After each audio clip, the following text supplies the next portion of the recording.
एक तरफ जहां पहाड़ों से पलायन आम हो रहा है, काश्तकार अपनी खेती छोड़ छोड़ कर शहरों की ओर रुख कर रहे हैं।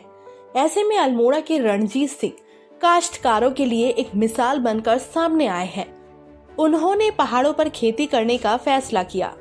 काम कठिन था, धीरे धीरे लोगों का साथ मिला और उन्होंने कड़ी मेहनत के बाद पहाड़ तोड़कर सीढ़ीनुमा खेत तैयार कर लिया। हवालबाग विकास खंड के धामस गांव के रहने वाले रणजीत दिल्ली की एक मल्टीनेशनल कंपनी में काम करते थे।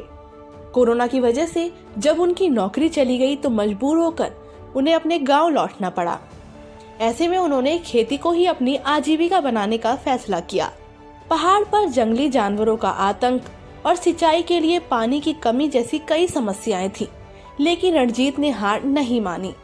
उन्होंने पहले खेती का प्रशिक्षण लिया और फिर खेती के लिए जमीन तलाशनी शुरू कर दी। रणजीत के पास जितनी जमीन थी वो खेती के लिए पर्याप्त नहीं थी। उनके रिश्तेदार जो खेती छोड़ चुके थे, रणजीत ने उनसे जमीन लीज पर ली।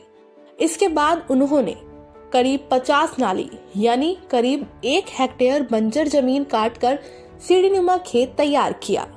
उनका कहना है कि फिलहाल वो अपने खेत में मटर, फूल गोभी, बंद गोभी और बाकी सब्जियां उगाएंगे, जिससे उन्हें कुछ समय में थोड़ी आमदनी भी होने लगेगी। उसके बाद अपने खेत में महंगे उत्पादों जैसे केसर, मशरूम और सेब की खेती भी करना शुरू करेंगे। उनसे प्रेरणा पाकर अब गांव के कई और किसानों ने भी एक बार फिर काश्तकारी की राह अपना ली है। ऐसे लोगों को हमारा सलाम।